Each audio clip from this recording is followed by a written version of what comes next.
네, 안녕하세요. 저번 주에 말씀드렸다시피 우리는 너무 몰랐다. 이 책에 대해서 같이 이야기해 보도록 하겠습니다.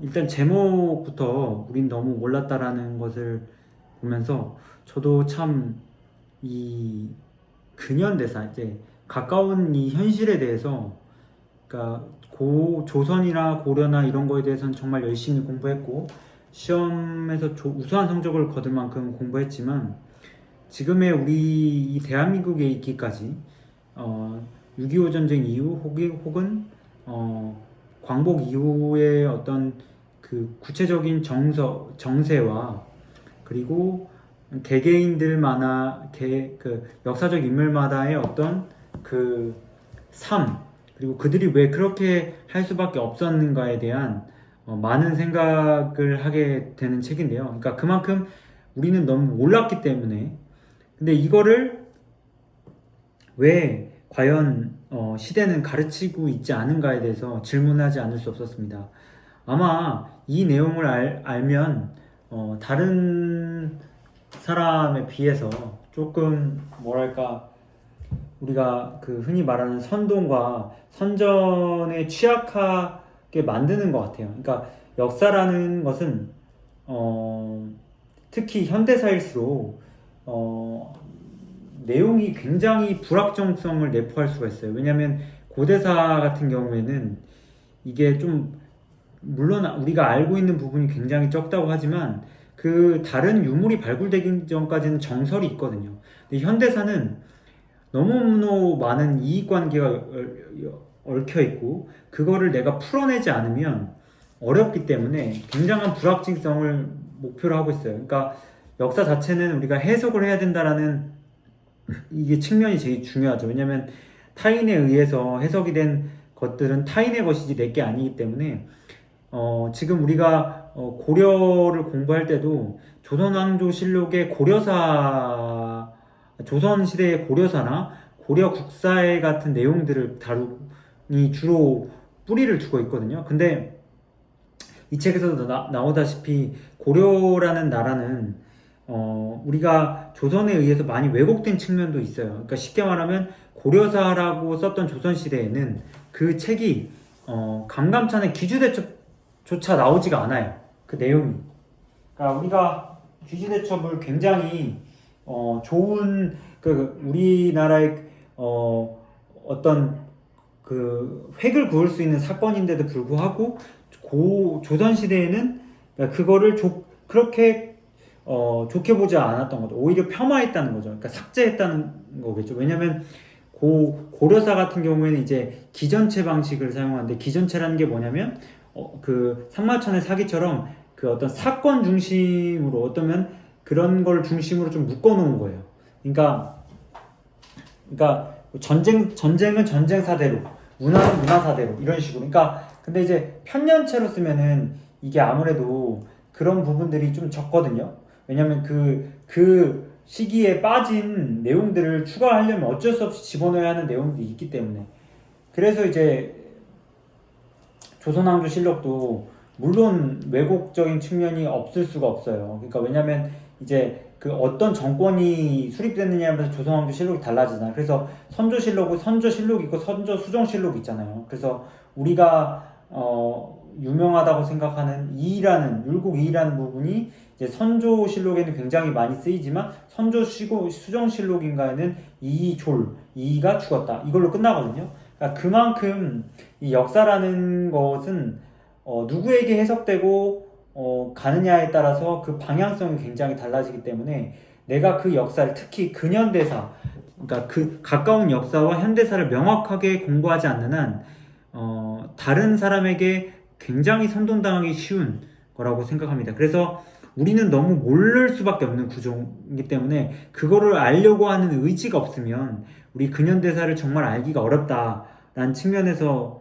제가 한번 말씀을 드렸던 거고, 그렇기 때문에 이 역사를 통해서 지금 나의 삶이 어떻게 구성되어 있고, 그래서 나의 삶이 어떻게 변화해야 되는지를 좀 생각해 볼 수 있는 어떤 기회가 많이 되었습니다. 그래서 여기 앞에도 나왔지만 고려시대는 상당히 어떤 세계의 불교의 중심이었죠. 즉 대장경.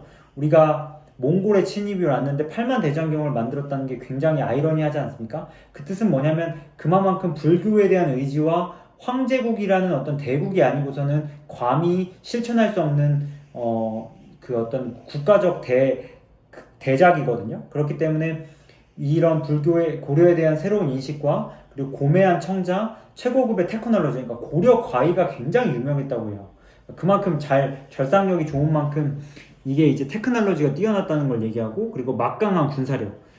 이게 우리가 이제 조선이 임진왜란을 맞고 물론 최근에 망해서 그렇지만 조선의 군사력이 어쩌면 고려의 군사력보다 거의 비등하거나 압도하다고 생각하는데, 고려의 군사력은 그만큼 어마어마했다고 볼 수가 있어요. 그러니까 쉽게 말하면 거란과 몽골을 막아낼 군사력은 가히 세계를 세상에 비견해봐도 될 정도로 대단했던 것 같아요. 그리고 뿐만 아니라 그런 것들을 가지고 우리가 역사를 봤을 때 정말 전쟁사에서 고려라는 나라는 참 대단하다라고 볼 수 있고, 그리고 이제 권력이 분산된 호족 체제면서 도덕적으로 되게 여유롭고 느슨한 축제의 나라가 고려였다는 걸 알 수가 있었고요. 하지만 조선은 상대적으로 이씨 조선, 그렇기 때문에 혁명 사상을 가질 수밖에 없고, 고려는 아무래도 주몽이라는 어떤 신화적 체계에 가깝지만 조선 왕조는 좀 약간 신화적 체계보다는 인문학적 체계가 굉장히 강한 나라이면서 제후국을 자처했죠. 그렇기 때문에 아마 전쟁을 고려보다 덜 치렀을 수도 있고, 왜냐면 조선에서 가장 큰 전쟁이라고 따지면 임진왜란인데, 임진왜란은 사실 일본에게 사대를 우리는 하진 않았기 때문에 발생한 전쟁이라고도 볼 수가 있다면, 우리가 조선에게 사대했다는 건 결과적으로 보면은, 그러니까 중국이랑 혹은 그 큰 나라에게 우리가 사대라는 것이 어떤 전쟁을 최소화하는 데 있어서 유리하다면 굉장히 괜찮은 외교 정책이라고 볼 수도 있는 것 같아요. 물론 그런 사대를 안 하는 조건으로 전쟁을 한다라고 했을 때 이득도 있겠지만, 그렇기 위해서 손실이 더 크거든요. 그러니까 손자병법이 말하는 것처럼 전쟁 자체를 일단 물리적으로 해버리면 굉장한 손실을 일으키게 되거든요. 그렇기 때문에 그러한 손실을 줄이기 위해서 이씨 왕조는 제후국을 자청했다. 그러니까 전쟁 자체가 일단 백성들을 착취할 수밖에 없는데, 그 구조 자체를 일으키지 않기 위한 사대라는 것은 굉장한 그 당시 고려 이후에 어떤 그 한반도에 있는 사람들에 있어서는 굉장한 혁명적인 세상이 아니었나라는 생각이 들고, 그리고 엄격한 유교 국가고 분청 사기, 즉 어떤 화려하다기보다는 단아하면서 그 섬세 단아하면서 그 사치스럽지 않은, 그러니까 거미불루죠. 그렇기 때문에 문신이 무신보다 강할 수밖에 없고, 아무리 문신이 권력이 세다가도 하더라도 고려에 무신정변 같은 게 일어나지 않겠죠. 그래서 테크놀로지를 좀 더 경시하고 귀족 중심의 문화고 중앙집권, 그리고 도덕적 엄숙주의를 굉장히 강조했던 나라라고 이 책에서 좀 느낄 수 있었습니다. 그렇기 때문에 이 조선왕조를 통해서 우리나라가 4대의 문명이라고 적혀져 있기 때문에 미국과 어떤 강대국의 그런 어떤 머리를 조아리는 것을 했지만, 고려시대에는 고려가 황제국이고 그 김부식의 삼국사기도 세가가 아닌 본기로 표현하는 걸 보면 우리나라가 굉장한 자주적 국가이면서 세계를 호령할 수 있었던 국가라는 것을 알 수가 있어요. 단지 4대라는 것을 통해서 그게 명분만 존재하는 것이 아니라 전쟁을 최소화해서 국민에게 최대한 이익을 갖기 위해서 4대를 했다면, 지금은 4대를 위한 4대가 됐다는 것은 굉장한 안 좋은 거죠. 그러니까 4대를 하더라도 국익을 위해서 한다는 것은 굉장한 혁명적인 발상이다. 그렇기 때문에 이러한 생각들을 이제 많은 어떤 혹은 이런 것들의 사고가, 저도 이렇게 했지만 제가 느끼기에는 결국 역사라는 것을 내가 공부했을 때 잘못된 인식이 됐을 때는, 그리고 그게 보편성이 결여되고 나의 혁신적인 어떤 생각에 조금 방해가 됐을 때는, 과감히 본인이 틀렸다는 걸 인정할 때 비로소 학자의 어떤 신념이 쓴다고 이 책을 읽으면서, 이 책의 저자가 직접적으로 말하지 않았지만 느꼈던 거예요. 왜냐하면 역사라는 거는 끊임없이 재해석하다 보면 내가 틀렸다는 걸 인지하는 경우가 꽤 있거든요. 그 뜻은 뭐냐면, 내가 학자로서 혹은 공부를 한다면 내가 틀렸다는 것을 확실히 인지했을 때 비로소 내가 더 성숙할 수 있다 라고 좀 느껴졌어요. 왜 역사를 공부할 땐 그래서 겸손해야 되고 내가 아는 것이 전부가 아니라는 그런 어떤 마인드로 접근할 수 있다는 거죠. 그러니까 제가 물론 역사라는 것을 이제 대중교육에서 굉장한 좋은 점수를 좀 맞았어요.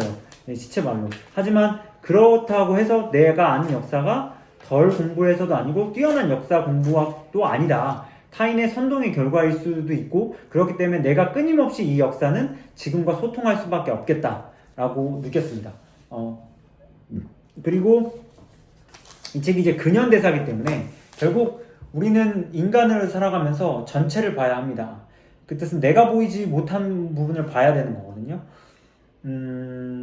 그렇지 않으면 이 지식인들이라고 하는 사람들, 저도 그런 축에 속하려고 노력을 하지만 그런 사람들이 통찰력이 있다고는 우리가 대중이 보겠지만 한순간에 전체를 보지 않으면 서정주나 어떤 이광수라는 어떤 사람들도 일본이 그렇게 갑자기 망하기라고는 꿈에도 생각하지 못했다고 말해요. 즉 그분들이 전 세계의 어떤 판세와 이런 거를 더 크게 보지 않았기 때문에 이 일제 36년이면 굉장히 크죠.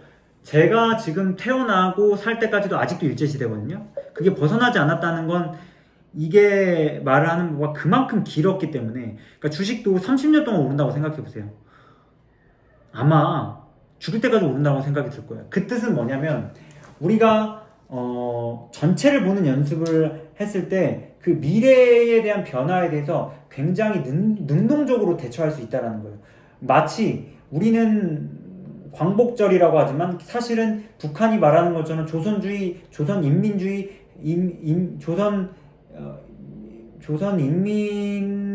조선민주주의 인민해방의 날이라고 하거든요. 그러니까 해방절이 더 정확하거든요. 왜냐하면 수동적이거든요. 우리나라의 의지라기보다도 타국에 의해서 벌어진 거거든요. 그래서 중국의 어떤 지역에 우리나라가 광복군이 진격하려고 할 때 일본이 패망했다고 했을 때 많은 광복군들이 눈물을 흘렸다고 그래요. 거기에 같이 훈련하던 미군들은 좋아했지만 왜? 우리 스스로 일제를 몰아내지 않고 타국에 의해서 몰아냈다는 생각을 했기 때문에. 즉 자주적으로 우리가 독립하지 않으면 전체를 보지 않으면 이게 이념에서 휘둘릴 수밖에 없는 거죠. 그래서 지금 우리나라도 그런 이념에 대해서 아직도 자주적으로 극복하지 못하는 식민사관이라든지 조선시대라든지 독재에 우리가 있지 않은가. 그렇기 때문에 그런 걸 극복하기 위해서는 우리가 역사의 근현대사를 뼈저리게 알아야 돼요. 그래서 투자도 마찬가지거든요. 지금 케미라는 어떤 커뮤니티에서 많은 분들이 투자를 공부하고 있지만 제가 볼 때는 독립보단 해방에 가까워요. 단지 자본주의가 이런데라는 어떤 그 자본주의의 어떤 틀을 좀 넓게 빼갔을 뿐이지 자기가 자본을 운영하지 못하기 때문에 어쩌면 독립이라는 의미보단 해방이라는 의미가 굉장히 강한 거예요. 그렇기 때문에 우리가 역사와 투자도 마찬가지고 굉장히 독립적인 삶을 살아야 합니다. 근데 이 독립적인 삶을 사는 것은 굉장히 힘듭니다. 부처가 인생이 고라고 하는 것처럼 안다라는 것은 사실 좋을 수도 그러니까 좀 안다라는 게 저 행복을 향해서 가는 거라고 우리가 잘못하면 착각을 할 수도 있겠지만 괴로울 수 있어요. 왜냐하면 역사라는 것은 희생이라는 걸 우리가 안 볼 수가 없거든요. 그 희생 안에 우리가 있다라는 걸 알면 조금 더 그거에 대한 어떤 자신의 책임감과 슬픈 감정들이 솟아나면서 괴로움이 좀 찾아오는 것 같아요. 내가 그렇기 때문에 이런 걸 할 수밖에 없겠다는 어떤 육체적이라든지 정신적 괴로움이 존재할 수밖에 없다라는 거죠. 그렇게 듣고 그래서 앞으로 이제 쭉 이야기하겠지만 이제 절반까지 책을 읽어서 이 해방 이후에 우리나라의 이 모습은 굉장히 다이나믹했고 그것을 어떻게 해석하고 알고 있느냐에 따라서 앞으로의 우리의 미래도 해석될 수 있지 않을까 생각해요. 특히 그런 것들이 가장 큰 제가 느꼈던 것 중에 지금 읽고 있는 것 중에 느꼈던 게 하나가 이익만으로 뭉치기에는 더 큰 크게 볼 수 없다라는 거죠. 물론 이익을 무시하면 안 돼요. 그러니까 여기에서 잘 보면은 일제가 우리가 이제 1945년 8월 14일 날 일왕 이토 히로부미 일왕이죠. 아, 이름 생각이 안 나네요. 아, 유명한 사람인데. 이토 히로부미는 걔가 아니고 하여튼 일왕이 이제 항복을 선언하죠. 그다음에 8월 15일이 됐어요. 그러면 과연 그 한반도에 있는 사람들이 다 기뻐했을까요? 저는 그렇지 않다고 봐요. 그러니까 이 책에도 나오지만 대다수는 기뻐했겠죠. 피지배계층, 즉 지배계층인 일본과 그거에 협력했던 친일파들은 시쳇말로 좆됐다는 생각이 들 거예요. 그러니까 갑자기 변화한 거죠. 고려에서 조선이 갑자기 변한 것도 되지만 그런 어떤 재해석이 없이 변했기 때문에 굉장한 불안한 정서를 갔을 거예요. 그런데 그 여운형이라는 아주 그 시대의 리더가 조선건국준비위원회라는 것을 수립하고 그것을 준비하는 과정에서 일제 시기에 일본에 가서도 일본이 더 이상 우리를 점령하지 않고 우리랑 협력해야 된다는 걸 일본 본토에서 설명했을 정도로 굉장한 시대적 안목이 있는 사람이었는데 그 사람에게 1945년 45년 그 해방이 된 이후에 여운형을 이제 조선 총독부 정무총감이란 엔도 류쿠사쿠가 찾아간다는 거죠. 우리를 맡겨달라.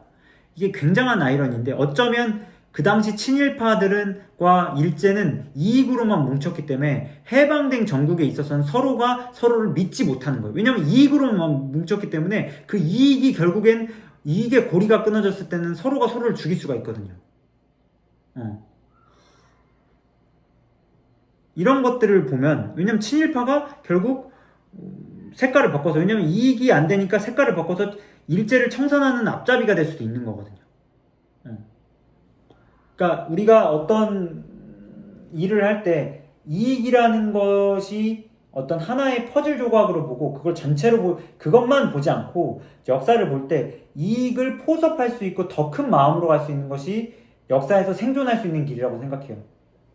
친일파도 굉장히 당황스럽겠죠. 여운형을 이제 조선 총독부가 선택했다라는 것은 굉장한 의미가 있다라는 거죠. 우리가 역사를 판단할 때. 그러니까 그런 부분들이 이제 여순 민주 항쟁부터 여순 반란이라고 우리가 먼저 배웠고 5.18 민주 항쟁인데 5.18 어떤 좌파 운동이나 혹은 빨갱이라고 우리가 처음 치부했던 것들을 보면은 이 역사가 그런 흐름으로 쭉 일어날 때마다 우리가 그거를 그 당시 사람들의 느낌으로 어떻게 봐야 하는가가 굉장한 근현대사의 의미라고 할 수 있겠습니다. 그래서 지금도 우리가 좌우가 거의 선거를 보더라도 그 계엄 이후의 전국임에도 불구하고 좌우로 그러니까 그 나라가 위태로울 때 합심해야 되는데 선거를 보더라도 너무 분열돼 있고 그리고 남녀 그리고 젊은이와 노인 이런 것들을 보면 이 분열된 전국에서 정말 하나의 리더로서 이를 통합할 수 있는 사람이 절실히 필요하다. 우리가 임진왜란 같은 경우에는 물론 김시민이라든지 곽재우라든지 뭐 송상현이라는 위대한 사람이 있지만 이순신으로서 천하통일이 되고 되게 깔끔하고 임진왜란이 승전을 할 수 있는데 임에도 불구하고 우리가 그 독립운동만 해도 광복군, 독립군, 한국광복군, 의열단 굉장히 많아요. 공부하기 굉장히 복잡하고 난해합니다. 즉 하나로 통일할 수 있는 그런 리더가 없었기 때문에 지금의 혼란이 계속되지 않았나 싶어요. 그런 리더가 되기 위해서는 철저히 역사와 시대적 배경과 그리고 통찰력과 이념을 다루지 않는다면 우리는 역사에 또다시 흘러가는 바람처럼 뭐 그렇게 살아도 나쁘다고 할 수는 없지만 오히려 인간으로 태어나 동물보다 못한 삶을 혹여나 살아가지 않을까라는 두려움을 생각하게 됩니다. 아무튼 다음 또 이 책을 다 읽고 여러분들과 함께 우리 해방 전국 이후에 대해서 한번 공유해 보도록 하겠습니다. 감사합니다.